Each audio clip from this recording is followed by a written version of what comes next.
Hey, what's up with it, y'all? It's the world's freshest, a.k.a. DJ Fresh, DJ Fresh, DJ Fresh, and you're tuning into the high-end radio, powered by Sickness.net. High-end radio, nigga. On the Sickness Network. Boom. High-end radio, we on the air. Who we chopping it up with? Oh, man, it's your boy JT, the Bigga Figga, a.k.a. Bigga. Man, it's a whole lot of more AKAs. AKA doing more than everybody else.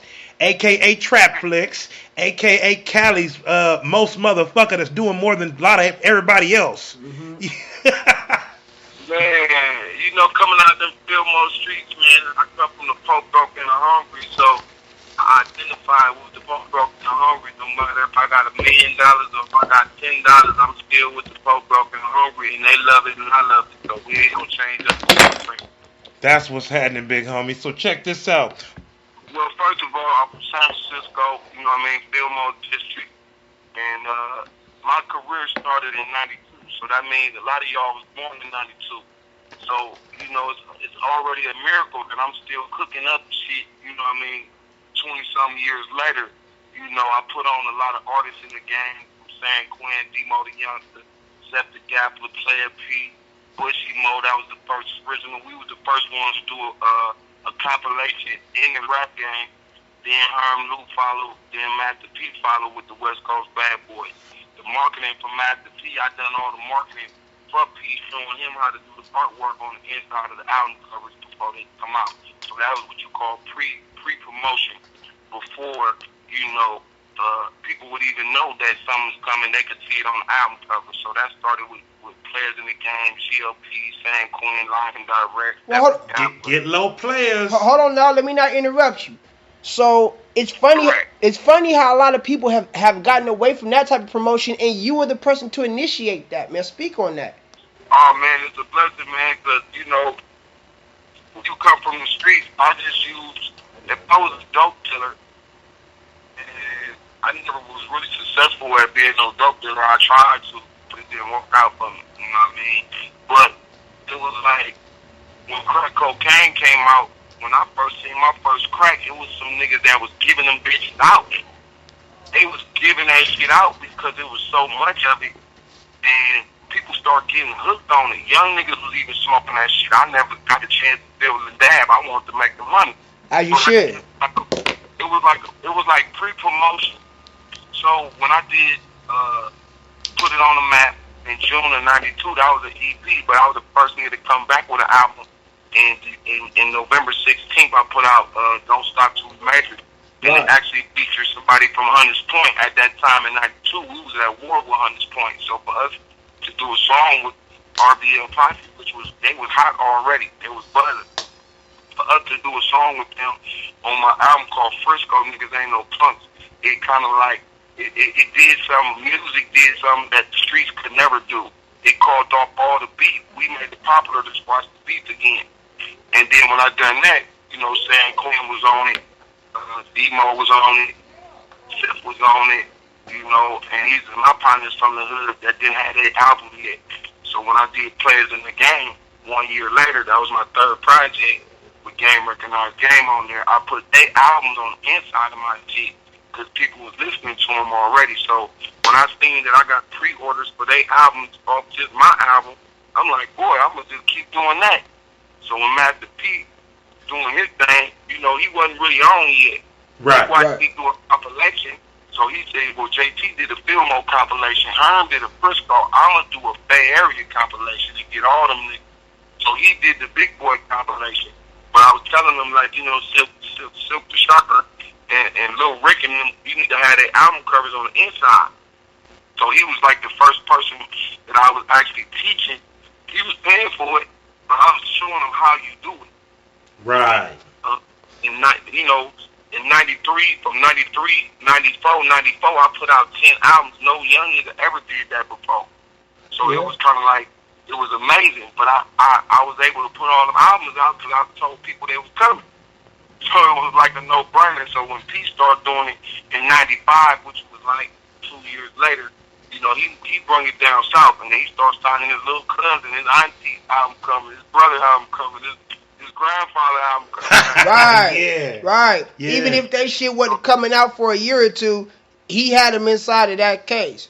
High-end radio, nigga. On the Sickness Network. I'm the only nigga in America that make a movie in 3 days. Every movie that y'all watch is no more than 5 days to shoot. And it ain't never no script, no pen, no pad.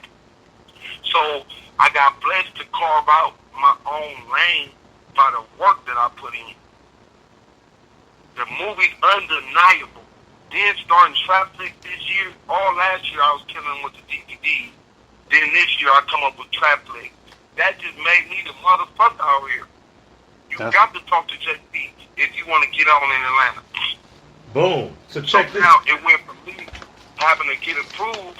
Now I'm the one that got to get you. I'm the one that approved you now. For sure. Check this out, big homie. We about to wrap it up, but I got one more issue I want to discuss. I'm just gonna say a name, and you can roll with it. Mac Minister. Mac Minister is a bitter dude right now, man. I got the word about his interview, and I was disappointed that he would even have the audacity to even speak my name in a negative light, knowing that everything that didn't happen, he brought on himself for number one. And then whatever love that I choose to show him is my choice. It ain't his choice. You know what I mean? So I think, you know, and to put it on record, that's the nigga that hated on me for the studio with Matthew Morrow. He was threatening Matthew Morrow that he was gonna kill him and do all this shit if he didn't let him come take the studio. So that's the nigga. So for him to even have anything to say, I could be mad about that nigga, and I'm the one that let it go. The niggas was finna kill that nigga, and let's put this on record. When that nigga was finna die for show, JT the one that let that nigga live. Cause I didn't want no blood on my hands over no fucking studio equipment, because I learned that the black man life worth more than equipment, worth more than a car, worth more than my ego and what I'm supposed to do, what the streets telling me I'm supposed to do. Because I've seen visions of sitting in San Quentin and niggas saying, man, I remember that nigga JT used to be the nigga. That's all I kept hearing in my head when I was trying to make my decision. San Quentin in one of them cells, coming on the yard, and niggas saying, hey man, ain't you the nigga JT used to be the nigga? So I say my dreams is bigger than you niggas. And when my studio got stole, I made a movie called Beware of Those that same year, right after Master P. So all they did was activated another part of my brain to let me know that this shit ain't based on no equipment, because that was my heart and joy. I was a producer. Right. I had every kind of drum sound loops. When them niggas stole the studio and sold that shit for pennies on the dollar, they never created nothing. Nothing never ever good came from the studio equipment to who they sold it to Atlanta. So Mac Minister is a bitch to me. And let's put that on record. He's a bitch. He's a faggot ass nigga. He want to bring somebody else down with him. You know what I mean? Like the niggas, whoever part of his cases and all that shit. He talk all this good shit. I think he's a solid nigga when he want to be. But when he get in his feelings, he make an interview. How do you praise me for half of it, and then the other half you talking the bad shit? So to me, that's just a bitter nigga. Straight up. You know. Check this out, big homie. Like bitter nigga. So let's make sure he get to hear this. Black Minister, you a bitch ass nigga. I don't give a fuck if you do 2 life sentences, nigga. I don't care if you get out tomorrow, nigga. If you ever get out, nigga, I'ma get on your fucking head, nigga. So make sure, nigga, you hear me say that, nigga. Make sure whoever gonna report back to him, JT say he hope your ass get out so he can knock your ass off, nigga. And I don't care what the government think, nigga. You a bitch ass nigga, that's it. Boom. And you heard it here on High End Radio. You better first. believe it. Man, Yeah. hey, we appreciate you, big Thanks homie. for your time, man. Thanks for the game. Thanks for the game. We gonna run the interview back just so we can be sure we get all the good game. Do you want to give any shout outs before we get up out of here? Man, I'm gonna give a shout out to the Sickness for being a media outlet for us, you know what I mean, and take whatever you want. For being a media outlet for us, and you know, being technology for so many years. Y'all been doing technology, so I want to shout out the Sickness. I want to shout out the whole Bay Area, you know what I mean, the independent artists that just getting started, or the nigga who been around from back when I was around. You know, keep going, man. You know, the Bay Area is a unique place, but I can say it's full of politics that you just can't afford to. You can't knock them politics down that's in place. That shit's so concrete. If they don't vote you in, your ass ain't never gonna be in. And I mean the powers that be. So I want to tell everybody, just keep pushing. Work your digital game. Digital is the future. If your shit ain't loaded up, then it ain't even nothing to talk about. And I ain't talking about no free download mixtape site. I'm talking about iTunes, goddammit, cell phone company, all that shit. So right. TuneCore, get to account. TuneCore, pay that little $19, load your shit up, you cut the middleman out. Also, bring street promotion back, y'all. Bring posters back.